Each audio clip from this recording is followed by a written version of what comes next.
All right, we're back, baby. Another episode of Adapt and Achieve. Episode number 33 is going down.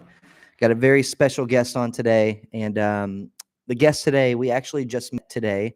Him and I kind of met in passing at a speaking engagement that Kevin, our CEO, did, and he was there on behalf of the Boys and Girls Club, I believe, Yes, sir. receiving was it a check, correct? Yes, sir. Yeah, from the Rotary Club. So today's guest, Mr. Tyreon Clark. Appreciate you being here, man. Yeah, I'm excited to be here. Thank Yeah, you. of course. So yeah, like I said, Tyreon, we just kind of met today officially. But Kevin's told me a lot of things about him. I've done some research.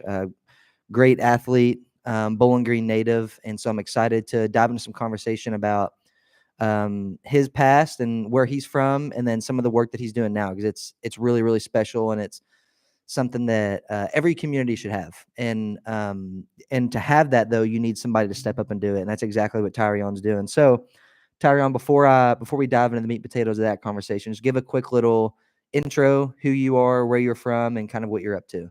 Yes, sir. My name is Tyreon Clark. I am from Bowling Green, Kentucky, born and raised in the Parker Bennett community.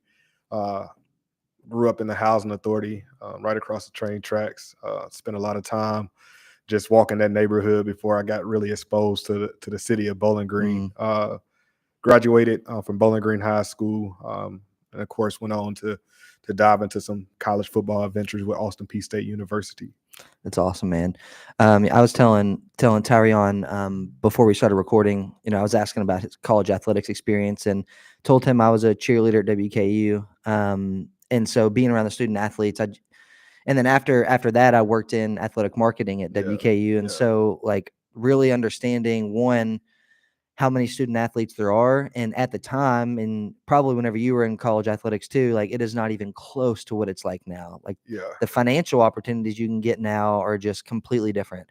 yeah, most And definitely. and so I mean, when you're a student athlete, it can be hard at a lot of times, Yes, sir. to one, like you're already a college student completely on your own and trying to navigate that. But then two, like the financial struggles and stuff that come with that.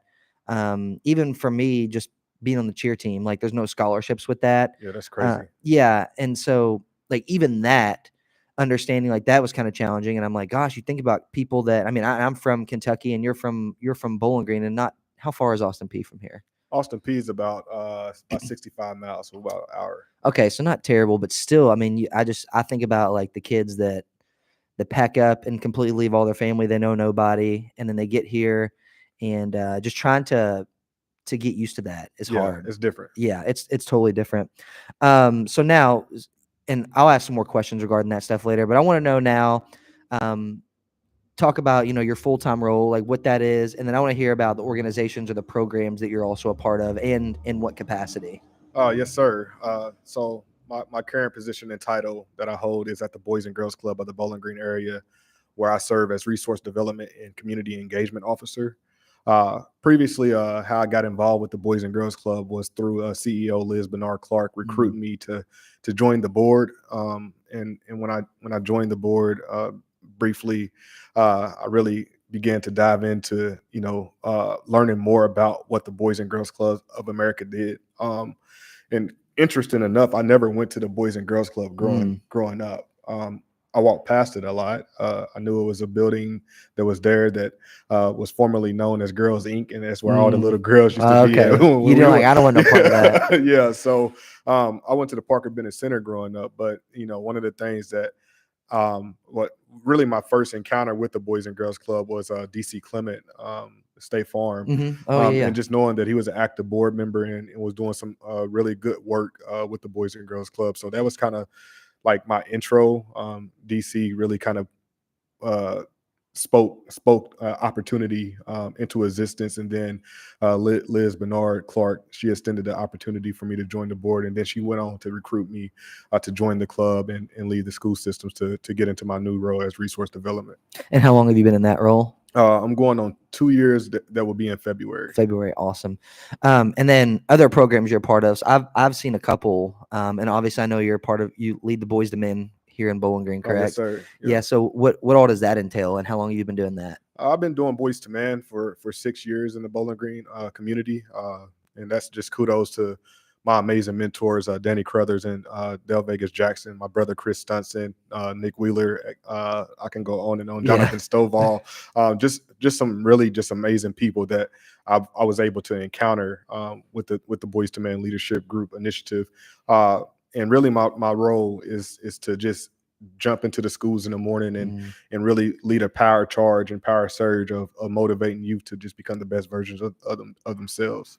That's awesome. And I literally got cold chills whenever Tyreon just said, like, helping the kids become the best version of themselves, because we say that all the time here. Like, Yeah. on the wall above us, it says, "Be the best you," and Most definitely. that's something that we always like to do. But I think that um, I put it as the title of this YouTube live stream right now, if you're watching, is building up our youth. Right. And that's essentially like, that's what we have to do. But Most definitely. when I think everybody, and this ties to a lot of aspects, like everybody likes the idea of doing something like Yeah. that, but there's very few people that are willing to actually put the work in and do Yeah. the things, what it takes to build our youth up. Yeah, and I mean, there's a lot of eye candy. So I mean, Yeah. when you begin to look at the different layers of programs that are offered in our community and the amount of work that's being done across the board, you have a lot of people that, like the idea of trying to start up a program, but a lot of times when you get programs started, like from my side of the fence is I can go in and get a school rolling, and then the energy kind of dies off when I Right. leave. So just making sure that one of my mentors, he actually told me this a few weeks ago. He's like, man, you do a great job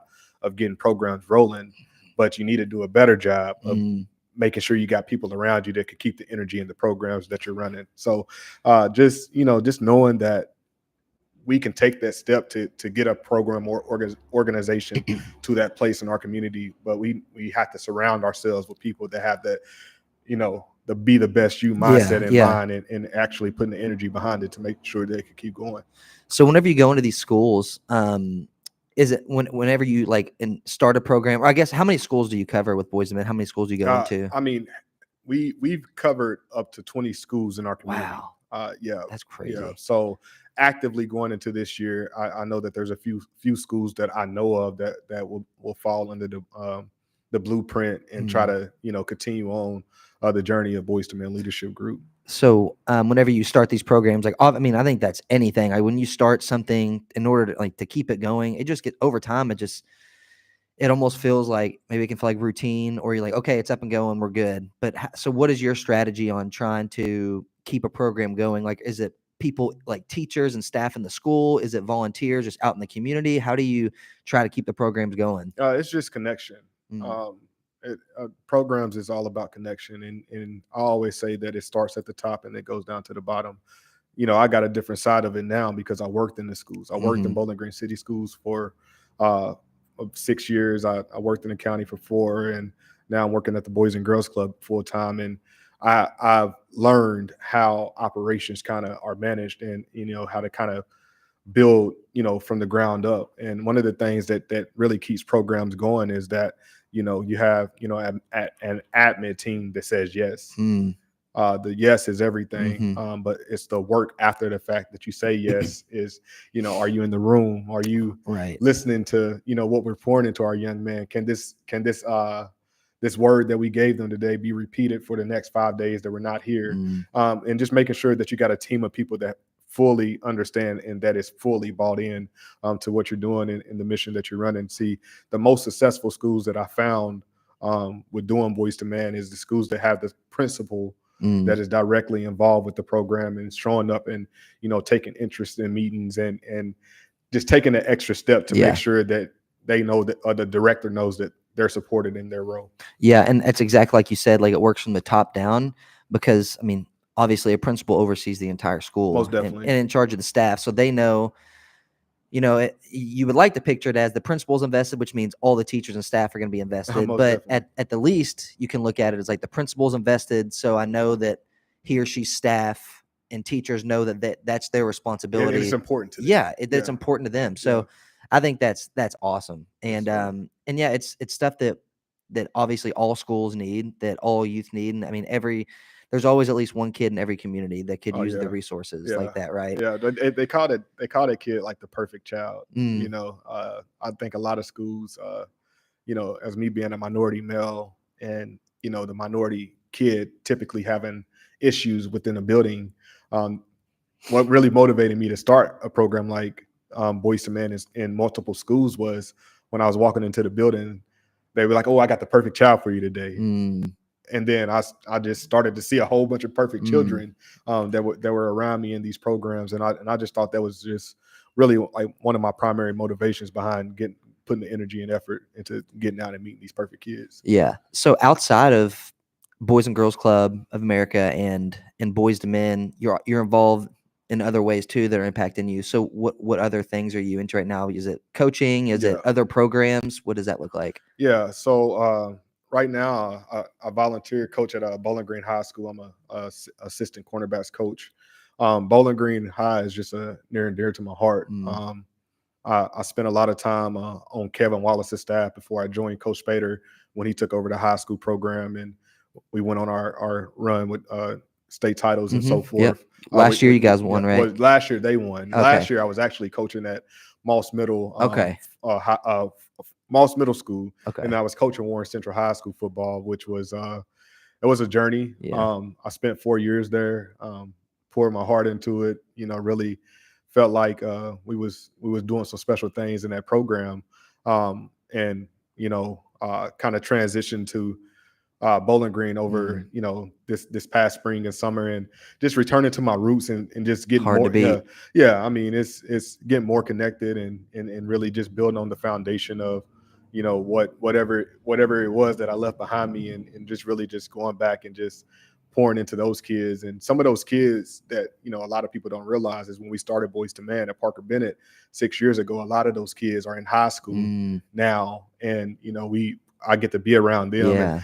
see them at that next phase of their life. So it's a little bit deeper than just coaching for me. It's the mentoring, it's the love for the game, but it's definitely the mentoring and just being around my guys and make sure they finish what we started. Yeah, that's awesome, man. So you got to be on staff this year when they repeat it, right? Oh yeah, Yeah, yeah, hoping yeah. so. But I mean, other than that, I just accepted a head track and field job at Bowling Green. Nice. So previously, when I was at Bowling Green High School, I served as head track and field coach from 2016 to 2020.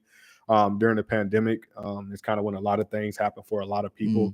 Mm, During that time frame, I was offered the position to take over as head football coach at Mall, so I made a transition to take that job over. mhm. So ironically, coming back, the job opened up for me Wow. to take back over the track and field position. So I accepted the opportunity, and I'm really looking forward to, you know, building those young men and women up within the high school program, and really just creating a community of athletes that can succeed beyond basketball, softball, baseball, volleyball, football, and just bringing this program to a melting pot and really just building upon that and that success of what Bowling Green High School has to offer. Yeah, man, that is amazing. I get like cold chills hearing you talk about all that stuff. Like that is, and especially, I mean, we were talking before I hit record about, I'm from a small town, and my wife was working in the Bowling Green school system for a couple of years. Yes, sir. And we've been here since 2014, and been here ever since. And I Yep. was saying how crazy the Bowling Green community, the purple Yeah. community is, Yeah. man. And Yeah. so, like, I'm sure being able to go back and have an impact in it is so special. Yeah. It's just the people. Of course, like you can go anywhere in the state and coach, and you won't meet the same type of people that you meet in the Bowling Green city school system. Hmm. The atmosphere of the pursuit of excellence is from elementary all the way up through Hmm. high school.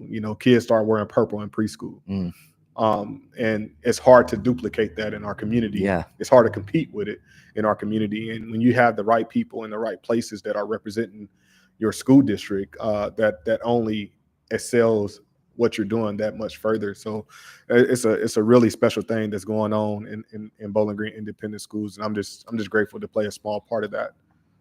That's huge, man. And I know they have so many resources compared to other schools Yeah, that are surrounding Bowling Green. yeah, Um, in terms of like access for their students. I right. mean, the Bowling Green school system. You think about like Taronga Academy, Yeah, like yeah, that's something that not a lot of school districts have, right? yeah. That's dope. Like that's where my fiance teaches at. Oh, okay, Yeah, sweet, man. yeah. Yeah. So yeah, Yeah, like stuff like that is just incredible. yeah. And even my wife loved working in the school system, and she would have stayed there for a long, long time. in the Bowling Green school system. And, she talked about it all the time. Like, there's so many people or so many kids, so it takes so many people to be able to do this stuff. Most definitely. And the fact that they're like the Bowling Green is willing to pump in the resources they need. Obviously in every school district there's hiccups and there's areas that need improvement, but to the naked eye, like from somebody like an outsider looking in, like it really is incredible. Yeah, and I mean, it's no shade towards Warren County Public Schools, right? But Warren County Public Schools is 5 times of what Bowling Green Independent is, and sometimes I think that's overviewed. Yeah, definitely. I didn't know that. When you begin to look at, okay, you have like 4 elementaries that are, or 3.5 elementaries that are considered feeders. So all of these elementaries feed into a middle school. Well, Bowling Green has all of these elementaries that feed into the junior high school. Then the junior high school feeds into the high school. As for Warren County you have Greenwood, South Warren, Warren East. Yeah, that's true. So in Warren Central. Yeah. All 4 of those mimic the same type of system that Bowling Green has, but Bowling Green has it on a smaller scale with great impact. Not greater impact, but you have that duplicated across the board in Warren County. So when you think of Warren County Public Schools, you just think of all of those pockets and how, some of, like South Warren was created to kind of counter, Bowling Green. And a population of Warren Central was moved to South Warren to help build South Warren, but a population from Greenwood also went out to South Warren to kind of build, that feeder system. So when you start to look at it from that perspective, it's like, okay, Warren County is doing great things as well. Yeah. It's just Bowling Green is just the impact is from a small scale is simply amazing. Right. Yeah. I mean, that's what you look at. The way you said that, like changing or looking at it from like a different perspective. It's like their impact are both relative to each district, right? Yes, like Bowling Green's impact is relative to them,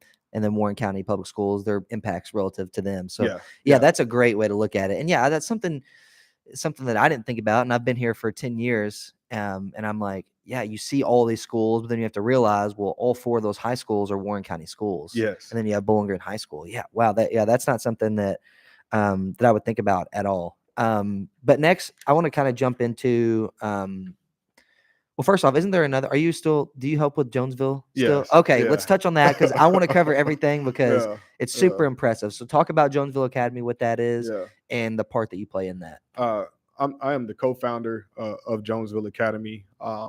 Jonesville Academy is a partnership between Boys to Men Leadership Group and For Real Change. Jonesville was just founded during the pandemic times. In 2020, the brainstorming began, and I spent a lot of time at home, just really just contemplating like my next step and my next move, and really what I wanted to do in the community. And I did a lot of just deep dive research into like other types of programmers across the world, and how they serve in underrepresented populations. And when all of the Black Lives Matter stuff really went down, with George Floyd and Sandra Bland and Breonna Taylor, just when all of that stuff was going down, I was like, man, like, and then the mentor aspect of me, it was like, man, if I go back to these schools, they're going to give me the perfect child. And these kids have been in the pandemic, COVID, and like, what is this going to look like? And then, I reached out to, several, high figures in the community, well-known figures in the community, and just kind of poured it out to them. Like, this is something that, I would like to get started in our community. What do you think about it? How can you help? And I didn't really receive a lot of no's, but I didn't really receive a lot of yeses. So my last contact that I reached out to, we was already working on some things during that time frame. Was Aurelia Spalding. I know Aurelia. Yeah. So the founder of For Real Change, and I was like, look, hey, I got this idea. I would like to partner with you, and you tell me what we could kind of come about, like what we can make of it. And she was like, what does partnership look like to you? And that right there was kind of, it made me realize, like, she's it. We have to connect, and we have to build this program out through both of our organizations to really, build a community where scholars excel. And Jonesville is, going into its 4th year. We're set to kick off in September. We support students in grades third all the way up to 10th grade. Now we have a freshman and sophomore cohort is what we call it, but we provide reading and writing courses as well as STEM activities and history, language, and culture. And all of our educators that are in Jonesville Academy, they are all educators that are certified in Bowling Green and Warren County schools. And Wow. we also have some professors that join us from Western to come in and teach courses as well. So it's a well-rounded staff Yeah, of man. individuals that really, put in the work to ensure the highest level of experience. We meet on campus at Gary Ramsdale Hall. Okay, that's what I was going to ask, where Yeah, you guys meet yeah. at. So we meet there 14 Saturdays a year. We go on campus and we pour into those kids, or we call them scholars. We don't call them kids. We pour into our scholars and really try to bring about the best experience possible, and create a unique pathway for them. Being on a college campus, it's hard to kind of duplicate that in any other Yeah. building, whether it's elementary school, middle school, high school, or your own nonprofit building or whatever the case may be. So with them kids being on campus, as underrepresented minorities, and just kind of seeing what they can be Yeah. and getting the tools outside of it, because at 7:30 in the morning on a Saturday as a 8-9 year old kid, like, you really don't want to get up, Yeah. And I got a son, he just turned 12. Happy birthday, Jordan. He turned 12 Monday. It's awesome. But one of the things that was unique is, like, he's waking up motivated on a Saturday morning. As for there's thousands of other kids in our community that are not waking up motivated or really pushing for that opportunity. So to know that going into this year, we have a growth potential of 100 scholars registered Wow. to participate in our program. And our goal when we first started was to get 50, with a long-term goal of getting 100. And within, going into year 4, we already hit the 100 Yeah. mark, 100 scholar mark, which is remarkable. Gosh, that's incredible. And one thing that you said that that kind of made me think back to a comment you made earlier was, you said, like, those kids being on campus, it allows them to, I mean, it feels different to be in an elementary school or a middle school when Yeah. you're like, we're meeting on WKU's campus in Yeah. Gary Ransdale Hall. Like, that probably feels really surreal for a lot of Yes, kids. it I does. mean, even for me as an 8-year-old, like, if I got to walk on a college campus and like Yeah. go sit, I would be like, oh my goodness. Yeah. So that goes back to the atmosphere. Yeah. You mentioned that earlier. Like, the atmosphere is everything that you get to create for these kids, and it Yeah. allows them to feel confident, allows them to feel confident about their thought process, about being able to ask questions they Yeah. don't know the answer to, about being able to be open and transparent with you and like, hey, I don't know how to read this word, or I Right. can't write these words. And then two, that the other part of the atmosphere is like they're around a group of other kids that are driven, and maybe they came in at first and they're like, my mom signed me up for this or something. Yeah. By the time they get in there, they're probably going to be like Jordan, your son, who's Yeah. like ready to wake up, ready to go. Yeah. And a year ago, or the last time they did it, like, they'd probably be nothing like that. So do Yeah. you see that a lot? Do you see kids like transform within Oh, the yeah. first couple of months or however long? Yeah. I mean, a lot of kids have that kind of like that detachment. Like, we had a scholar that or we have had several scholars that have felt that detachment. That mom walks them in or dad walks them in, and they really don't want to be there. And then the next Saturday they come, I'm like, "What's up, man?" And he's Yeah. like fist bumping me, Fired happy, up. smiling, and stuff like that. I mean, I think it just speaks to the impact, Yeah. because we are doing educational activities, but it just goes beyond education. It's community service, it's public speaking, it's empowering them to get up and stand up and say a creed in front of 70, 80 kids. It's so much more than just showing up to a college campus. Right. It's it's Yeah. the morning surge, the morning charge before you go, and then they get to walk over to DSU and eat lunch. Oh, yeah. So it's just little things like that kind of build up that they just gravitate to, and it's a game changer, man. Yeah, that's awesome, man. Well, I have another question about kind of about like your passion and where it came with wanting to help these youth, but I want to save that closer to the end so you can really like dive into that, because I'm sure Most there's a definitely. lot. But being a college athlete, you played football at Austin P. Yeah. So, and we talked a little bit offline about just college athletics and how it's changed so much for Yeah. the student athletes and for staff and everything. And so when I cheered in college, and even whenever I worked in WKU in athletics for 3 years after college, NIL wasn't a thing. Most definitely. And even the resources that these student athletes have access to now, which still could be improved, it always could. But I think the biggest thing that I ever got out of being a student athlete was just like the character that I built, because Yeah. you're on your own, but you're on your own, but you also have this team aspect. And in that team aspect, you have this, it's almost like programs that you run now that I assume you probably got a lot of idea from, was like being in that team environment. There's a lot of accountability. Yeah.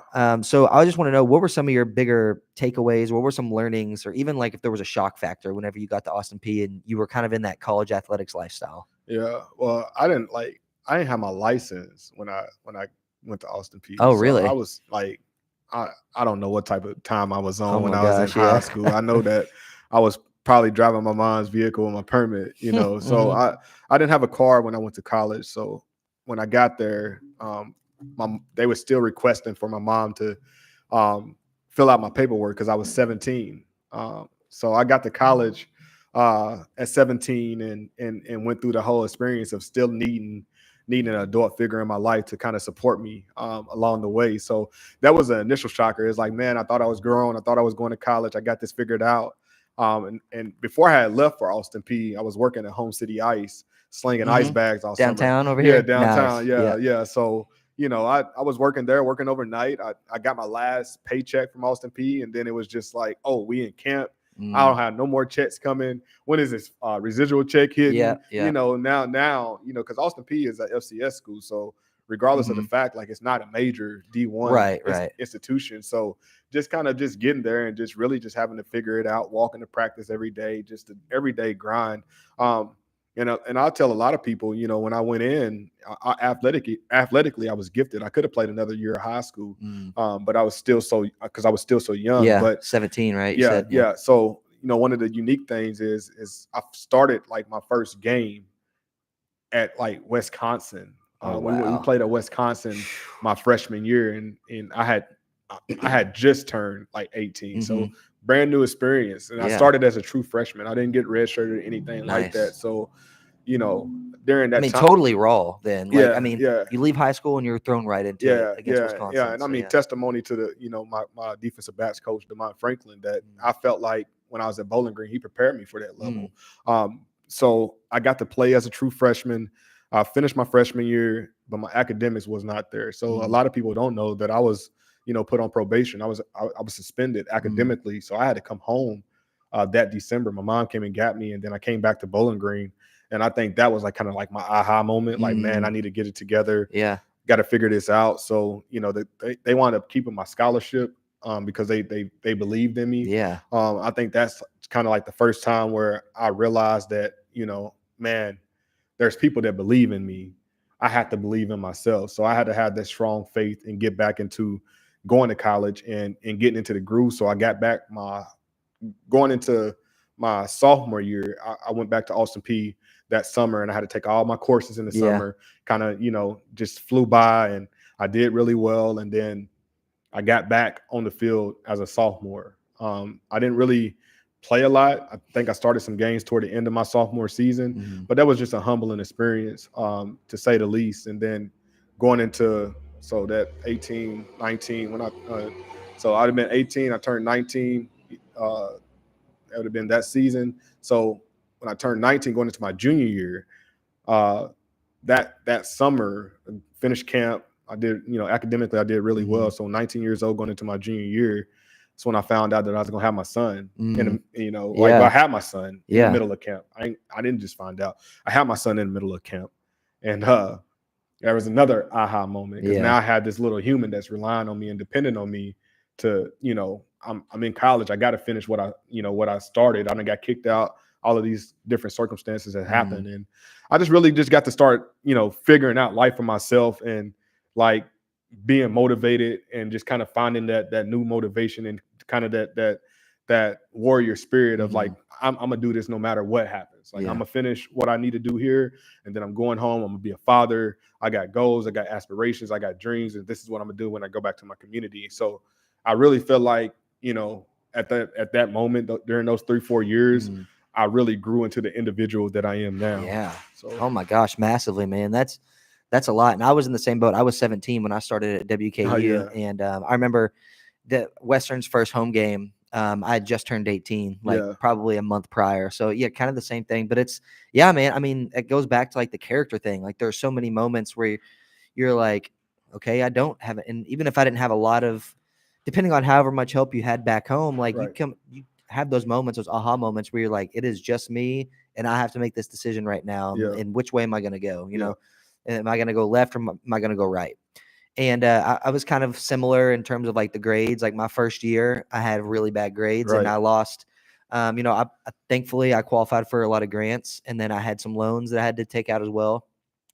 But I remember Kentucky does like the Key Scholarship Yeah, based on most your high school definitely. grades, Yeah, and I lost it after my first year, man. My yeah, GPA yeah. GPA dropped, and that's when I was like, "Oh my gosh, like, what am I doing?" Right. Like I want to be on my own and do these things and experience life and like be on this team, and like I'm gonna throw it all away because I'm just slacking. Yeah, yeah. And so that was the same thing for me. Like I was like, "All right, I got to get my stuff back together and just take academics more serious." Right, right. I think that's what a lot of people don't realize, especially in like college athletics, being a student athlete. Like if you're not passing your classes, you can't You can't play. participate. Yeah, Yeah, yeah, that's like right. and people forget that a lot. Yeah, yeah. And And in high school. yeah, and I Yeah, mean it's everywhere, man. yeah, But it's yeah, like yeah, I think that like it feels a little bit different in college because I think people maybe they were used to like having a teacher like kick them in the back and be like, hey, I can start this Friday yeah, if you don't, or whatever. yeah. The realest thing I heard was about college was those professors get paid whether you're Hmm. there or not. So true, man. You know. So stinking true. And I think And yeah, I mean, I think I would say at least 50% of college kids are probably in the same position we were. Like Yeah, maybe they were letting their grades kind of fall, and they either did what we did, and they're like, all right, let's just go, or they were like, you know what, just not for me. Like if you want it bad enough, then you're gonna make it work, yes, you most know. definitely. But yeah, I imagine that finding out that you were gonna be a dad, Yeah. like what I know you kind of touch on a little bit, but like, was it a total just like, oh my goodness, like how did that impact you? I mean, I think it was I think it's just one of those things that it was unexpected. Mhm. Um, it's kind of like why now? Yeah. Uh, and I think that why now was what I needed Mm. to get me through the finish line, um, to get my degree. And I look back at photos, and my son is with me hold my graduation cap when I graduated from Yeah. Austin P, and just kind of just reinstilling in me my purpose. Yeah.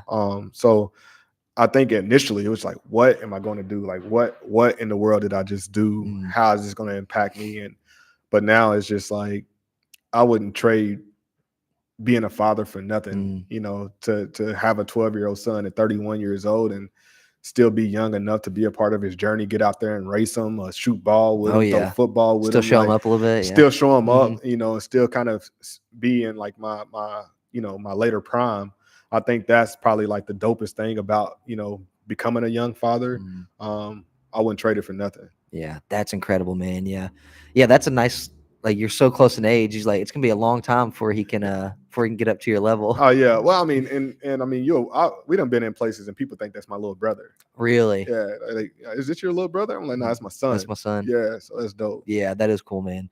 Um, so a question that I always ask people on here, and we may have kind of just talked about it, um, but what was a time that and that was the whole thing. I haven't really gone on this spiel in a while, so I'll say it. But when I first was rebranding the name of the podcast from the Move All podcast, I was trying to come up with a name that you know when you hear it, you're like, okay, this could be cool, but also something that was going to be relative to each human. Yeah, And I think something that is relative to each human is hardship. yeah, And with hardship kind of comes what we just said about, we're talking about like our times in college. We let our grades slip. We either could have been like, all right, let's hang it up, not for me. Or we could have been like, which what we did is we're like, no, I want this. So I'm going to make it work. I'm going to yeah. adapt to this.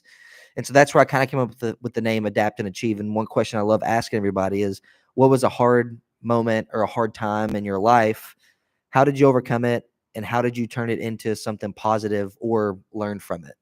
Oh man, I feel like I mean I grew up on hard times. Like that's Mm, that's the stuff that makes me. yeah. You know what I'm saying? Like I feel like I mean hard times could have been. you know, just living the way that I lived growing up. Yeah. Continuing on.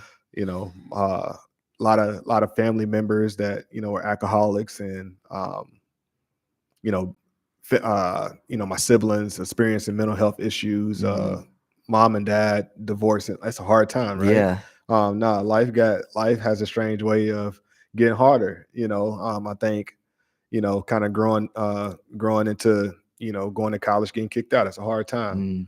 Mm, Um, Having a son and still being in college, it's a hard time. mm, Coming home from college and getting into working, and then my sister passed away. mm. It's a hard time. Getting custody of my niece and nephew while they're still in high school, and I'm just figuring out my life. That's a hard time. Yeah. Um, Dealing with my own mental battles, my own depression, my own things that I've dealt with personally. Those are hard times, and I Mm, think after you face so many different hard times, you kind of become a little numb to it. mm, I always tell people, in my when I was in my 20s, I carried some of my favorite people in the world to their grave. mm, Whether it's my cousins or my uncle, or just going to funerals to my auntie, or my grandmother, or mm. just so many things that occurred Yeah. from 16 to 30, Mm, and still just kind of getting to this point in my life and saying, okay, these hard times is it's kind of normal. But then mm. you look at everybody else around you and they haven't experienced the Yeah. loss. So for me, I feel like I'm well battle tested, and the hard times is what made me. And I can, there's so many different stories I can give people, and I think for me spiritually, just kind of understanding that I had to have strange faith in those moments. Mm, Just knowing that even when this is not working in my favor, like I still have favor and calling over my life. yeah. That's really how I've been able to manage all of these different emotional triggers that have kind of came about in my life, and I just feel like I'm just now becoming the best version of Mhm. myself. I think sometimes people can see the work that you're doing, but the real ones know, like, Yeah. Yeah. man, this man has been going through it. Like, this man has struggled with his own demons, Mm, and I think sometimes when you're in a position like I'm in the community, and you have to be everything to everybody, mm, people don't understand what it's like to have people to pour back into you. yeah. So I think I've had to strategically, in this phase of my life, take those hard times and surround myself with hard people. Mm, I don't need nobody. I don't need no yes people around me. yeah. I Yeah. want people that are going to challenge me, that helps me grow, that helps focus me, that helps guide me. And I think that is kind of like where I've taken the turn at in my 30s. It's like, yeah, it's go time. Yeah. Yeah, I love that. I love how you said well battle tested. Like that's yeah, such a that's like a perfect way to sum it up. I mean, even just from hearing that stuff. But I think, as we get older too, I think I'll go on a little bit of a rant here. When I was 10, I lost my mom. My mom passed away, and yeah, I've always said I think being younger and suffering loss, you're so naive yeah, that it helps you keep going because that's all you know. You right, can't change it. yeah, But as you get older, you start feeling it more. And yeah, it's like it's something.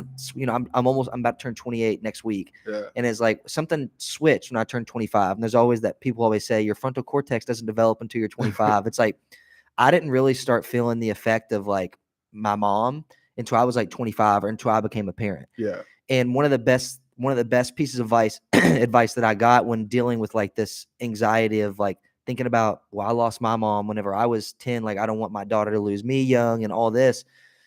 One of the best things that I heard when I was, vocalizing this to somebody was, you know, you worry about those things and you think about those things because it can really happen because you've experienced it. mhm, But I think hearing that and thinking that way can go down two different avenues. You can think about that and you're like, well, that's just it. Then I'm doomed. Like, and maybe people numb that feeling with drugs, alcohol, whatever. most Or definitely. or you can look at it as the exact way that you've done it and that I've tried to do it is by making the most of every single day and every year that you have and trying to impact other people or at least follow whatever it is you feel like you're called to do. Yeah, And so and it's not every day I'm like, "Oh, yeah, okay, I'm over it, whatever." But I think that there's a way to go about trauma And I think the more as I get older, I've realized the more loss and trauma you've experienced, trauma to an extent, obviously, Most and definitely. loss to an extent, Yeah.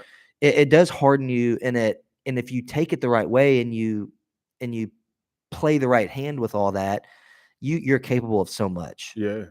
And you also are a lot better. I think you tend to be a lot more mindful of who you allow in your circle and who you keep around you, kind of like what you said. And so that's one thing that I've been trying to work through as I've hit my mid 20s and now late 20s is like trying to keep that mindset of like, I worry about these things and I have these thoughts, the anxiety of death most of the time. And I look at it as like, I feel this heavily because I know it's real and I know it can happen. Yeah, most definitely. And so trying to use that as like, okay, I feel this way because I know that experience. So what can I do? How can I use this to fuel me? And Yeah. how can I use this to keep me going? And I want to use this as a positive way to be the best and healthiest version of myself so I can be around Yeah. Yeah.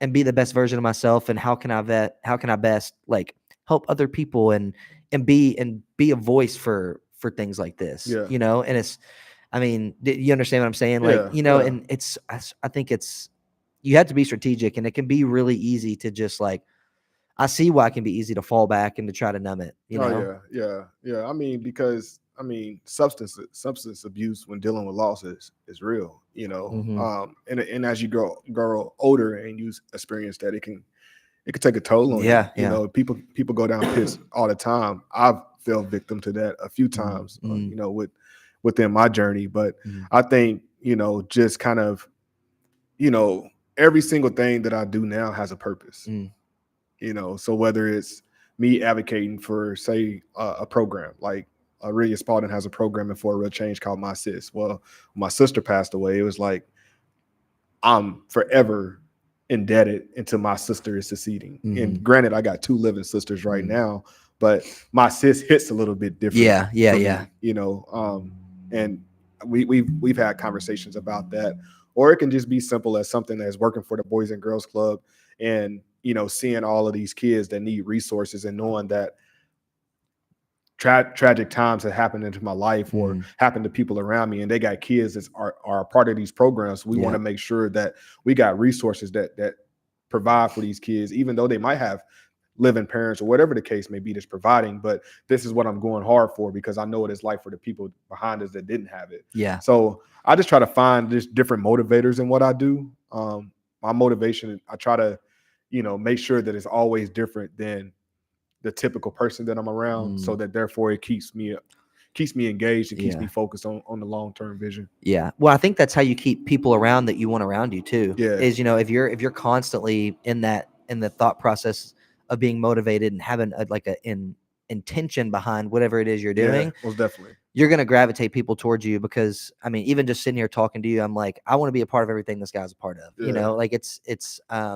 it's very much contagious. And so when you're able to do that, you're going to draw people in that want to be a part of it. And then the people that really want to be a part of it are going to stick around. yeah, most And definitely. that's how you build that. Yeah, And when it comes back to like the youth thing, and we'll wrap up one of my last questions, like bigger questions, as I kind of say this.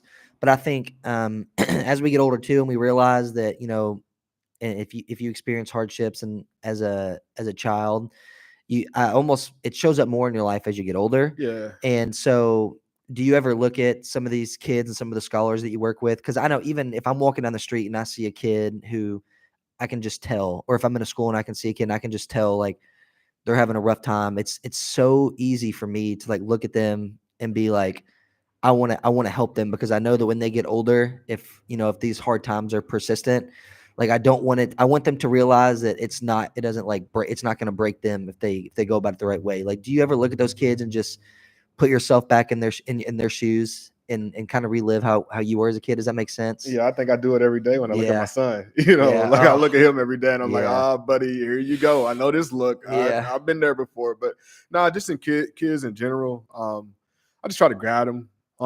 I got to give them the best guidance. I think one of the words that we use is becoming a journeyman, and Mm, and I think you have to remove the mentoring aspect from being a journeyman, because a journeyman and the work that we do is I'm not perfect, neither are you, right? Mm, So I am going to come to you as an unperfect man and join you on your unperfect journey, mm, and together I'm going to make you better, but in return, you're going to make me better. mm, And I think that's the part of the journey that people don't talk about, is that, you know, mentors are like guides. They mm. help you tour, Yep. but they're not always going to lead you to a destination. Mm, As for a journey man or journey woman, I'm going to join you on a journey, and we're going to get to a destination together. mm, And at the end, you know, if I've had, you know, students that I've joined on their journey that may have been, you know, that are no longer living, mm, and they just a little bit younger than me. Um, but I've also had, you know, kids that I've worked with that have been incarcerated, mm. and it's like, you know, do we give up on them? Right. So, you know, just because I had you, like, we worked together and you was in a tie right now, if you get into a situation, do I just walk away from you? Mm, Because as a mentor, oh, I guided you to this point now, and I done been there and did that. You know, oh well, this kid, he ain't, you know, and it's like that's not the way that we should live, right. right? So at this phase of my life, it's like if we connect and you join me on my journey, you might see me mess up a few Hmm. times. You might Yeah. want to rough me up a little bit, but just encourage me and push me along the journey, and together on our journey, we can do great things. Yeah, and I think that's the powerful thing about um, having programs like this and taking that approach is because it's raw and it's real. Yeah, And I think it's really easy. And I think this is just a kind of offsite example, but like social media, people yeah, obviously you only see the good stuff. right. But so that's why I think it's so important to have people close to you you can be open and transparent Yeah, your with. authentic self. Yeah, authentic self Yes. because and that you can hold one another accountable. And that's what, and and whether that's, if you're older, whether that's a partner, whether that's a friend, whatever it is, like my wife and I, we always like, we're like, let's just be as open as we can, even Yeah, if it's a raw and really tough conversation. Like if you know where I'm at and I know where you're at, we can at least hold each other accountable and we have more self accountability yeah, that way. definitely. And so being able to have somebody, especially at a younger, whether they're younger or not, or they're Yeah, close to your age, like having somebody like that is just so powerful because it takes away I think it also takes away the like the embarrassment of some yeah, things, you know? yeah, most definitely. Yeah, Yeah. yeah, And just like letting like they just know that you're human. yeah, and especially when it comes to things like if someone does get incarcerated, like they probably feel, I mean, you're going to rough them up a little bit like you said, but they Yeah, also are going to feel that like I know I can call Tyreon, like I know I can call him, yeah, and he's yeah, got my back. yeah, He's going to tear into me maybe, but he's got my back. yeah. So I think it's important, man, that you have stuff going on like that. That is just so stinking powerful.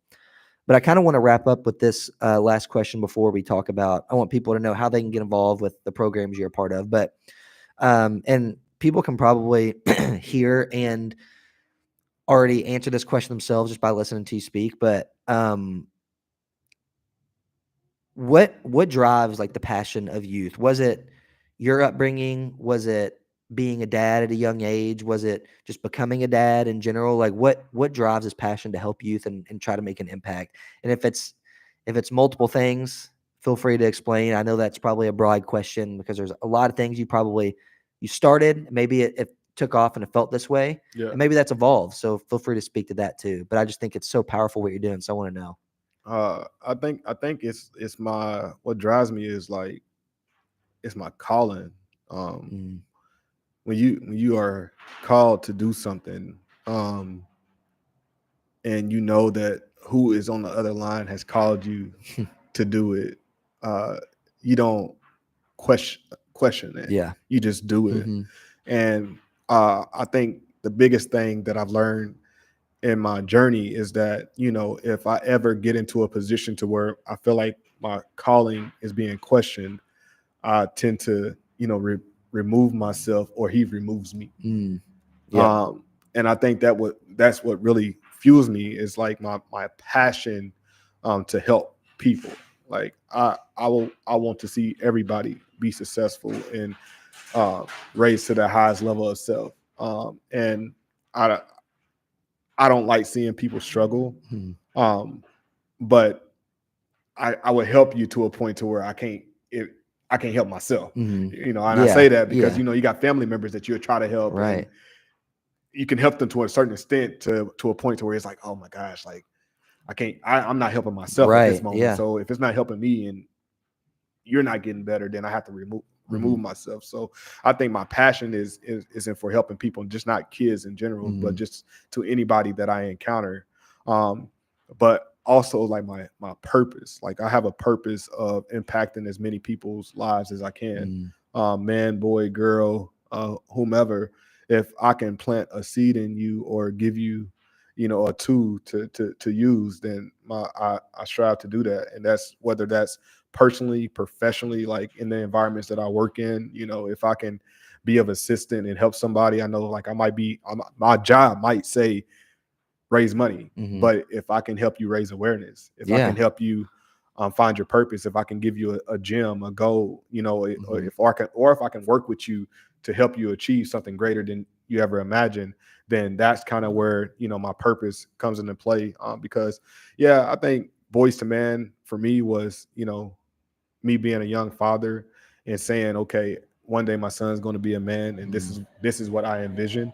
Um, I think you know Jonesville was you know more so of you know you have all these perfect kids that people want us to connect with, so let's Mhm. build a program for these perfect kids so that when we go out and advocate, we can you know show these people the perfect kids and how they're successful in the environments that we're providing. Yeah. Um, I think like with flag football, I didn't touch on that, but when I started Bowling Green Youth Flag Football in 2017, right around that time is when Boys to Men started as well. Mm. We had like 25 kids in the neighborhood right beside the Boys and Girls Club, and we did flag football in the neighborhood, and that was just kind of something that we had did growing up in the Parker Bennett community was Mhm. playing football in the field.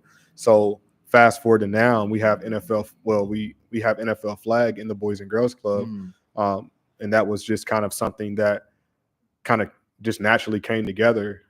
And one of the things that you know changed my life was football in the backyard. I wouldn't play at Austin P if I didn't play football in the backyard. Right. Yeah. Majority of the cats that played in that backyard went D1, you know, Crazy. and Shannar Holton, Tevin Bart. But I can keep going on and Yeah. on. But it's Yeah. uh, just kind of just knowing, you know, passion, purpose, Mm. and getting to this point that I am in my life now is that even if there's barriers or roadblocks in the way, um, I've worked myself to a point to where I'm gonna figure out how to keep going. Mhm. Try not to get discouraged because it's very easy to be discouraged when you have all of these dreams, visions, and passions. And you know, sometimes people think you're crazy or that you know you just out of your mind. But when God really puts something on your heart and you want it, he will provide it. You know, and Mhm. I think just kind of just knowing that is really what wakes me up every day. Now, um, I can't say this a year ago that I felt that way, Mm. but I can say that today that you know whatever it is that God has called me to do, I'm going to answer and I'm gonna figure out a way to get it done. So if it's something that I'm working on and it's not working in one area, then like I always try to like work to try to figure out how to make it work in another phase or Right. another area of my life. So that's really how I've grown Mm. in my profession. So you know, even when I leave work, I'm still working, Mm. and even when I sometimes when I leave that job, I'm still working. Mhm. You know, so it's just knowing that I can divide that in a week, Mhm. and I use my 24 hours differently, and you know, just finding peace in that as I'm Mhm. going, because sometimes if you try to tie too many things together, it doesn't work. Mhm. But if you begin to kind of portion them out or divide them out, Yeah. fraction it out, then you begin to see the whole pie, Mm. and it balances itself out. Yeah. Ah, that's so powerful, man.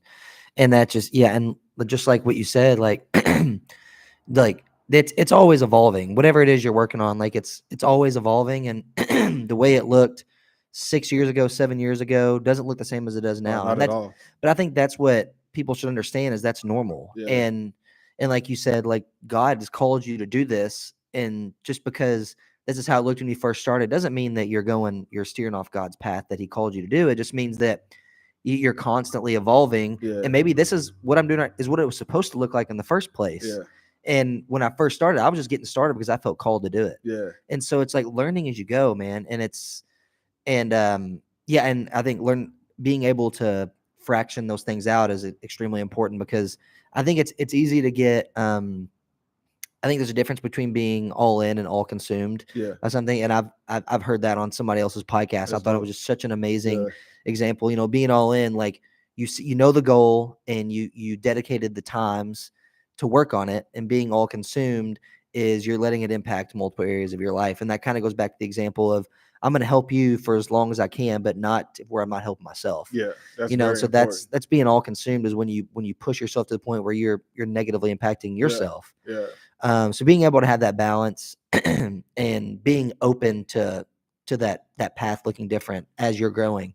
And a lot of things too, a lot of times too, it may not feel like growth at the time, right? Yeah. Like there probably are times where you're discouraged and you're like, man, is this even right? All the time. You know? Yeah. And so it's like you said a year ago, you may not have been able to answer the question the same way. Yeah. I think that's the beauty of sticking to a process. Yeah. You know, that's part of an analogy I've used a million times on this podcast with people is like, it's like a newspaper comic essentially, and it's like there's a guy sitting at a table on this side with a sign hanging on front, and it says, "If you're ready to be successful, get in this line." Yeah. And then on this side, it's a guy, and there's hundreds of people. Yeah. On this side, it says, "If you're ready to do what it takes to be successful, get in this line." And there's nobody. Yeah. And so I think being able to stick in this line and do what it takes to be successful or reach a goal, whatever it is, that is what gets you through the times where maybe you couldn't confidently answer the question of, I'm doing what I was called to do. Yeah. But if you keep riding it out, you keep talking to God, and you're like, hey,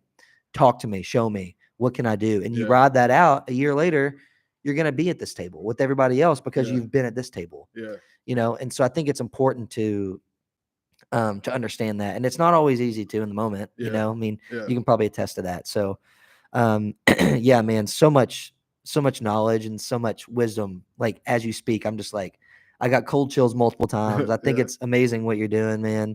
And I want to give you a plug to let people know how they can get involved in whatever programs that you have, Boys and Girls Club, Boys to Men, whatever it is. Yeah, for sure. I just want to give you a plug to kind of to touch on that. Yeah. First off, I wanted to quote a verse that I feel like has motivated me.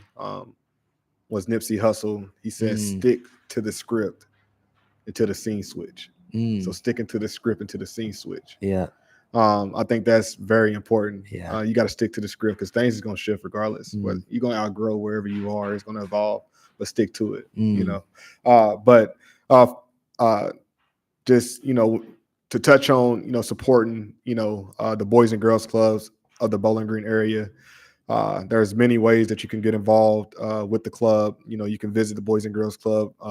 You can set up a tour with me or Miss Danielle. She's a site director, or Mr. Daniel, who is also a site director as well. You can call the Boys and Girls Club and we can get you in and kind of show you around and just show you just all of the amazing things that's taking place in the building. Now, there is great things that is happening behind the blue door consistently, and it's so amazing to, you know, see the staff and all of the amazing people that put in the work to make the Boys and Girls Club what it is in our community. So if you want to, you know, financially support it, if you want to give some land, or if you just want to get involved, volunteer or give back, you know, we can get you connected. You know, for Boys to Man Leadership Group, we have several schools that are in play. You have Oakland Elementary, you have Rockfield Elementary, you have Cumberland Trace Elementary, Bristol Elementary's pending, I believe. We have, you know, we worked in high schools and middle schools. You have Parker Bennett Curry Elementary. All of those schools are doing amazing work. So if you want to become a volunteer or mentor, if you want to contribute to the school, or you want to buy some kids some clothes, you know, dress shirt, khakis, or purchase some ties, you can do that, and we can get you connected. You can connect with me, and I'll connect you to the schools and the people that are running those programs. Best place probably like on Facebook and stuff. Yeah, Boys to Man. Yeah, Boys to Man Leadership Group. You can email boystomanky@gmail.com as well. So there's multiple ways that you can contact, and if you have a specific school that you want to contribute to, we can connect you to those. For Jonesville Academy, It's very similar process. We have Jonesville Academy Facebook, Instagram. You can connect with Miss Aurelia at Forward Real Change or myself at Boys to Man. Jonesville Academy is a partnership program between Boys to Man and Forward Real Change. So it's two power forces working together to bring about change in our community. So, any of those ways that, you feel like you want to contribute, feel free.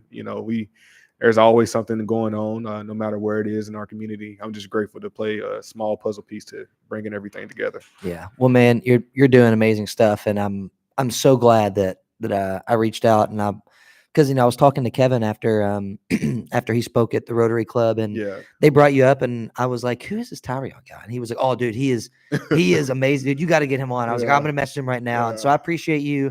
A lot of times, I know it's hard to do this stuff in like the middle of the day, and a lot of times people's schedules are changing. So Most I definitely. appreciate you coming on and just talking about all the stuff you're doing. So I hope that somebody listens and either wants to get involved with the stuff you're doing or wants to start getting involved in their community, something, or just make a change. And it's really powerful, man. So thank you for coming on. Any last bit of wisdom you want to leave us with before we close out? You already spit your Nipsey. Yeah, that's my Thanks, Nipsey dude. bar. But Yeah. man, just to anybody that's listening, man, just stay motivated. Trust your calling. Just know that the journey of 1,000 miles begin with one step, and once you reach 1,000 miles, it's still going to take one step to reach another 1,000 miles. And don't be afraid to dream big. George Fant. Yeah. And just this just that cat and what he's been able to do with his career. Shout out to George and Chastity and their family, and just the Fant Foundation, and just dreaming big, man. Just don't be afraid to dream big, and just know that you can start similar to George and play basketball and become a NFL player. That's the definition of dreaming big. And love on your family. And George Fant, he's, even though he's went on to do great things, he's still with his high school sweetheart and coming back to his community and pouring back into his community. And one day when he retires and he comes home, he's going to keep on giving back to his community. And it's just take every bit of the things that you see with a grain of salt, because everything is not always real or authentic. And strive to just grow and become the best version of yourself. And once you reach that level, continue to evolve and improve, because there's always a better version after that. Yeah, 100%, man. Well, again, thank you so much, brother. I appreciate you coming on. I have no doubt you all probably enjoyed this episode. This is one of my favorite ones I've ever done by far, man. That. So that's episode 33 of Adapt and Achieve. If you're watching the stream, we appreciate it. And if you're listening in, hope you enjoyed it. We'll catch you guys next time.